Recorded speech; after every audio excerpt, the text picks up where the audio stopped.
මට ඇත්තටම ස්ටර්ලින් එක ගැන කියන්න ඕනේ මම දැන් මේ පාවිච්චි කරන තුන්වෙනි වාහනේ.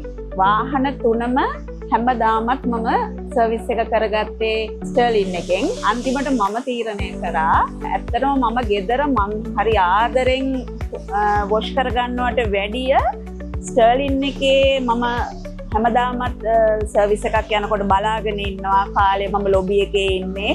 මම බලාගෙන ඉඳලා මම තේරුම් ගත්තා මම වොෂ් එක දෙනවට වැඩිය ක්වික් වොෂ් එකකටත් මෙහෙම තෝරගන්න ඕනේ කියලා. මම දැන් පුරුද්දක් විදියට මගේ ක්වික් වොෂ් එක කරගන්නෙත් මම ස්ටර්ලින් එක හරහා. මට කියන්න ඕන ලොකුම දේ තමයි මම ගේට් එකෙන් ඇතුළට ආපු වෙලාවෙ ඉඳලා ආයේ ගේට් එකෙන් එළියට යනකම් පුදුමාකාර සුවදශීලී කාර්ය මණ්ඩලයක් ඉන්නේ. Specially mister Lasith, mister Dhanushka. Mister ධනුෂ්කගෙන් සාමාන්‍ය මම මේ නමක් ප්‍රමෝට් කරනවා නෙවෙයි. මිස්ටර් ධනුෂ්කගෙන් ආෆ්ටර් සර්විස් මම ගෙදර ගිහිල්ලා මට මොනවා හරි ප්‍රශ්නයක් තියෙනවා නම් කෝල් එකක් දීලා ඇහුවත් මිස්ටර් ධනුෂ්ක ඒකට හැමදාමත් මට රිප්ලයි කරලා තියෙනවා. ඒක නිසා පුදුමාකාර හොඳ කාර්ය මණ්ඩලයක් ඉන්නවා. අනික තමයි කා එක මම ළඟ හිටියා වගේම මම ලොබි එකේ නැතත් එළියට ගිහිල්ලා ආවත් කා එක පුදුමාකාර හොඳ විදියකට මට සර්විස් එක කළා දීලා තියෙනවා මේ අවුරුදු 15ක් විතර ඇතුළත.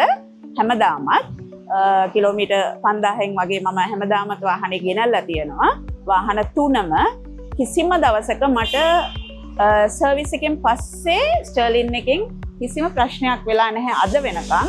මම ඇත්තටම කියන්නේ මම මේ ආයතනය ප්‍රමෝට් කරනවට වැඩිය කිසිම බයක් සැකක් නැතුව හොඳ විදිය සර්විස් එකක් ගන්න නම් මම හිතනවා අංක 1 ස්ටර්ලින් කියලා. ඒක තමයි මම ඇත්තටම තව කෙනෙකුට මට ඕනම වෙලාවක බයක් නැතුව ප්‍රමෝට් කරන්න පුළුවන්, රෙකමන්ඩ් කරන්න පුළුවන් ස්ටාෆ් එකක් ආයතනයක් විදියට ස්ටර්ලින් එක මම ප්‍රාර්ථනා කරනවා ඉස්සරහට මේ විදියටම සර්විස් එක දෙන්න පුළුවන් ආයතනයක් වෙන්න කියලා ස්ටර්ලින් එකට.